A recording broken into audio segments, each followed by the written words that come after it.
নমস্কার, সুপ্রভাত। কেমন আছেন সবাই? আশা করি সবাই খুব ভালো আছেন। আমরাও খুব ভালো আছি। আজ একটি নতুন ব্লগে আপনাদের আবার স্বাগত জানাই।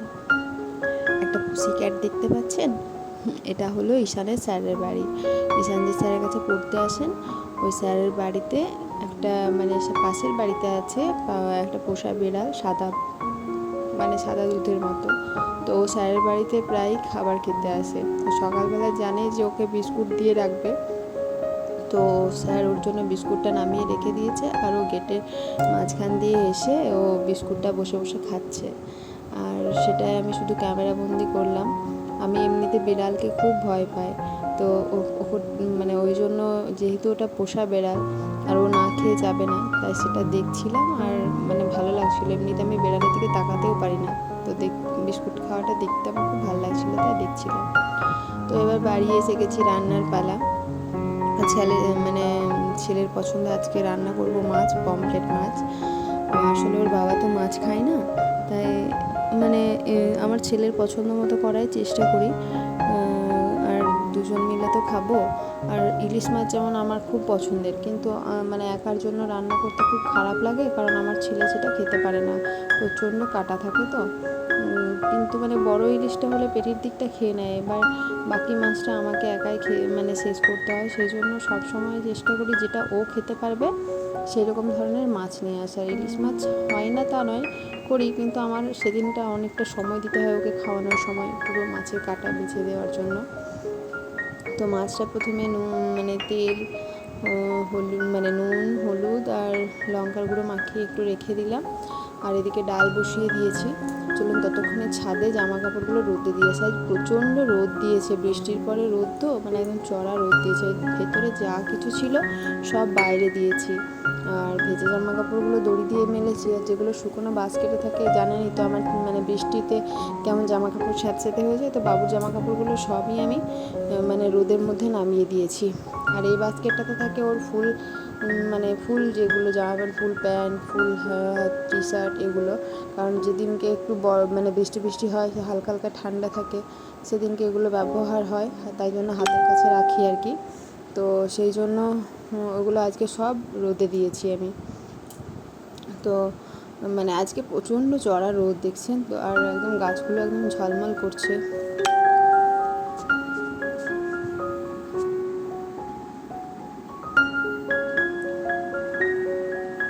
আর এত সকাল সকাল এত রোদ, তাই ছাদে বেশিক্ষণ থাকতে পারলাম না, চলে এলাম। আর এদিকে রান্না বসিয়ে দিয়েছি, ডালটা হয়ে গেছে। আর এটা হচ্ছে কুমড়োর তরকারি, আর পটল আলু তরকারি করব। কি বলবো, চিংড়ি মাছ ভেবেছিলাম চিংড়ি মাছ দিয়ে করব, কিন্তু ওর বাবা তো খাবে না, সেজন্য আর আলাদা করে করবো না, শুধু পটল আলু তরকারি করবো। আর এখানে সব বেটে রেখেছি, পেঁয়াজ বাটা, টমেটো বাটা, আদা রসুন বাটা আর একটু সর্ষে বাটা, সব একসাথে বেটে রেখেছি। আর আপনারা আমার মশলার কোটোগুলো তো দেখেছেন, কিন্তু এটাতে আমি আমিষের সব মশলাগুলো নিয়ে রাখি। এবার কুমড়ো তরকারিটা নামিয়ে নেব। নামিয়ে নেওয়ার পর আমি দেখুন মাছগুলো ভাজতে শুরু করেছি। আজকে আমার পমফ্রেট মাছের ঝাল দেওয়ার রেসিপিটা আপনাদের সাথে শেয়ার করছি। অনেক রকমভাবে রান্না করা যায়, কিন্তু আমার এইটা বেশি ভালো লাগে। আর সর্ষে পোস্তটাও ভালো লাগে, পমফ্রেটের সর্ষে পোস্তটাও আমার খুব ভালো লাগে। তো আজকে বললামই তো আমার ছেলের পছন্দের রান্না হবে, তো সেই জন্য প্রথমে মাছগুলো আগে ভালো করে, খুব কড়া করে নয়, মিডিয়াম আছে, মাঝামাঝিভাবে ভেজে নেব। যেহেতু সামুদ্রিক মাছ, তাই খুব ভালোভাবে না ভাজলেও চলবে। এবার ওই তেলের মধ্যে আমি দিয়েছি পেঁয়াজ বাটা, আর আদা রসুন বাটা, টমেটো বাটা, আর একটুখানি জিরে গুঁড়ো, নুন, হলুদ আর লঙ্কার গুঁড়ো, এসব দিয়ে ভালো করে যতক্ষণ না তেল ছেড়ে আসবে ততক্ষণ কষতে থাকবো। এরপর দিয়ে দিলাম একটু ফেটানো টক দই, একটু চিনি দিয়ে ওটাকে আমি ভালো করে ফেটিয়ে নিয়েছি, যেহেতু তাহলে নুন ঝাল মিষ্টির পরিমাণটা ব্যালেন্স হয়ে যাবে, আর একটু টক টক হবে। টমেটো বাটা দিয়েছি আর একটুখানি টক দই দিলাম, তাতে সামুদ্রিক মাছ খেতে বেশ টক টকটা ভালো লাগে, তো একটুখানি আজকে টক টক হবে। যতক্ষণ না তেল ছাড়বে ততক্ষণ কিন্তু মশলাটা কষতে হবে, তাহলে কিন্তু মশলার মধ্যে যে কাঁচা গন্ধটা থাকে সেটা চলে যাবে। আর ওই মশলাটা যখন কড়াইয়ের মাঝখানে দেখবেন উঠে আসছে আর গায়ে লাগছে না, তখন কিন্তু মশলাটা পুরো রান্না হয়ে যায় এবং মানে গন্ধ হয় না, টেস্টও খুব ভালো হয়। এই সময় কিন্তু নুন চিনির ব্যালেন্সটা দেখে নিতে হবে, যে পরিমাণে নুন ঝাল খান সেই পরিমাণে নুন আর ঝাল দেবেন। আমি একটা চেরা কাঁচা লঙ্কা এখানে দিয়ে দিলাম, আর এই সময় দিয়ে দিলাম সর্ষে বাটাটা দিয়ে এবার ভালো করে মানে কষিয়ে মিক্স করে নেবো মশলাটার সাথে। এবার সর্ষে থেকেও তো একটু তেল বেরিয়ে আসবে, সর্ষে দিয়ে কিন্তু বেশিক্ষণ কষাতে নেই, তাহলে একটু তেতো ভাব হয়ে যায়।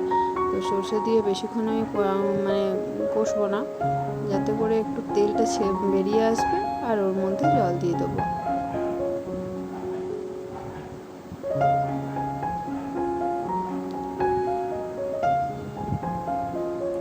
পমফ্রেট মাছ আরও অনেক রকমভাবেই রান্না করা যায়, কিন্তু সবাই তো আর একই রকমভাবে খেতে ভালোবাসে না।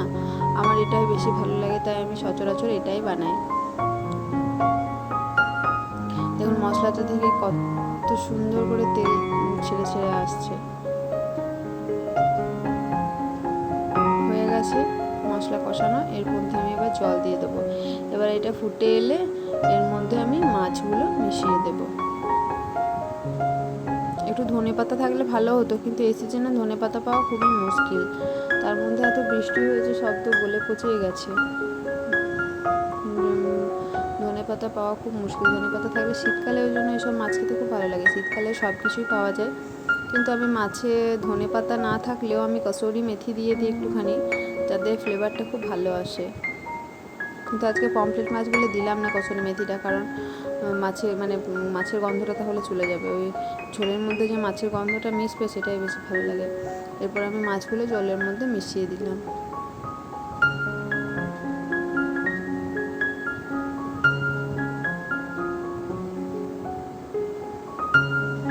এবার যে যেরকমভাবে গ্রেভি রাখতে চান, যতটা পরিমাণে সেই রকমভাবে এটাকে নামিয়ে দেবেন। কিন্তু আমি একদম চাপচাপ করব,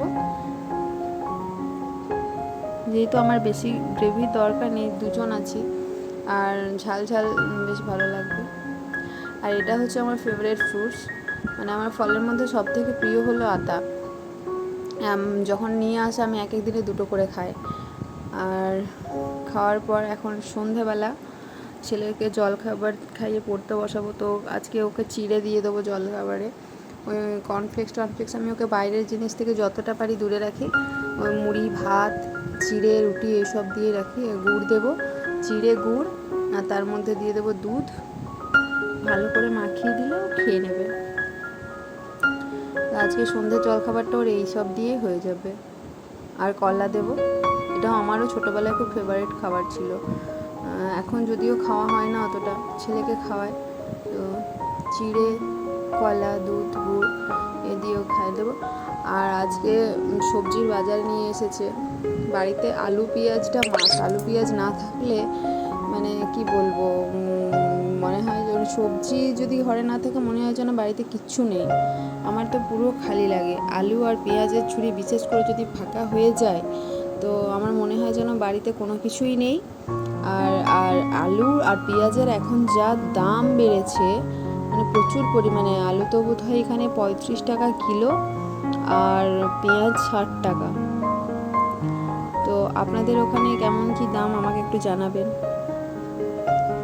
বেশিও হতে পারে আর কমও হতে পারে।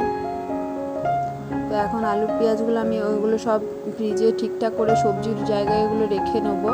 এটা একটা খুব বড় কাজ। এটা যদি এখন রেখে দিই, আর আমার সকালবেলা মানে তাড়াহুড়োর মধ্যে বাড়ির কাজ করব নাকি এইসব গোছাবো। তো এখন সন্ধ্যাবেলাটা একটু ফাঁকা পেয়েছি, তো এখন সবজিগুলো সব আমি গুছিয়ে নেব। আলুগুলো রেখে দিয়েছি, আলু ঝুড়ি ভর্তি, মানে আমার সংসার ভর্তি। এতে পেঁয়াজ রেখে দিয়ে আলু পেঁয়াজ রেখে নিলাম। আর রসুনেরও প্রচুর দাম, এই কটা রসুন দেখলাম বাড়িতে পড়ে আছে, আর আমি না প্রচুর রসুন ইউজ করি। আমার অল্প একটু রসুন দেখলে না পোষায় না, মনে হয় যেন বাড়িতে কিছুই নেই। তো রসুনটা আমার একটু বেশি করেই লাগে। আমি সব কিছুতে একটু রসুন ফোড়ন দিতে পছন্দ করি, আর বাটা রসুন দিতেও আমি বেশি ভালোবাসি। সবজিতে যদি আদা রসুনের মানে রসুনের গন্ধটা না থাকে আমি খেতে খুব কষ্ট হয়। নিরামিষের দিনগুলোতে আমি পারি না খাবার খেতে। তো রসুন এইটাই 100 টাকা রসুন, সম্ভবত হ্যাঁ 100 টাকায় 250, 400 টাকা কিলো। আর আদাটা রেখে দিয়েছি এই যে প্লাস্টিকের বাটিগুলো হয় এটার মধ্যে। তো এবার ফ্রিজে এগুলো আমি ভালো করে সেট করে নেব।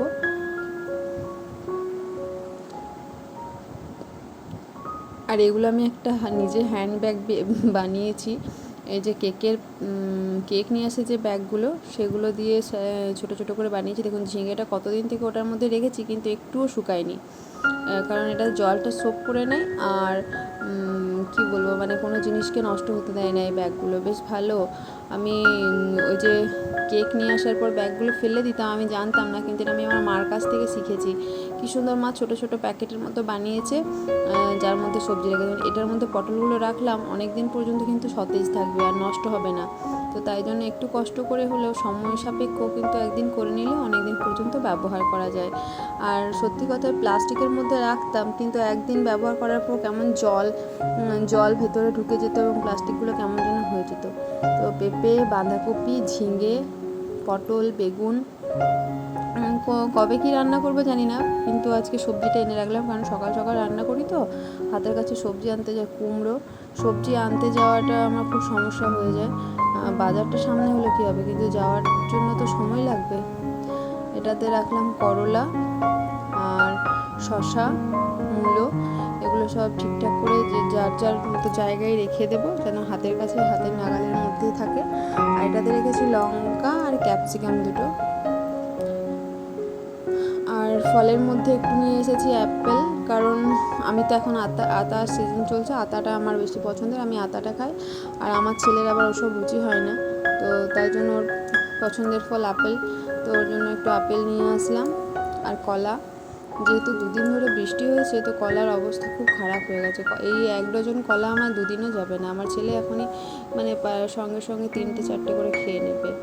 আর রাত্রিবেলা করব পনিরের সবজি, তার জন্য পনিরটা কেটে নিয়েছি আর মশলাটা করে নিয়েছি। আর আমার আজকের ভিডিওটা যদি আপনাদের ভালো লেগে থাকে, তাহলে প্লিজ লাইক, কমেন্ট, সাবস্ক্রাইব করবেন। আমার ভিডিওটি দেখে আমার সাথে থাকবেন, আমার চ্যানেলটিকে এগিয়ে যেতে সাহায্য করবেন। আজকের মতো এই পর্যন্তই, আবার দেখা হবে পরের কোনো একটা ব্লগে। আর এখন আমি আমার ছেলেকে পড়তে বসাবো, অনেক কাজ হলো, রাত্রের খাবার হলো, এবার ছেলেটাকে একটু পড়তে বসাই। আজকের মতো টাটা।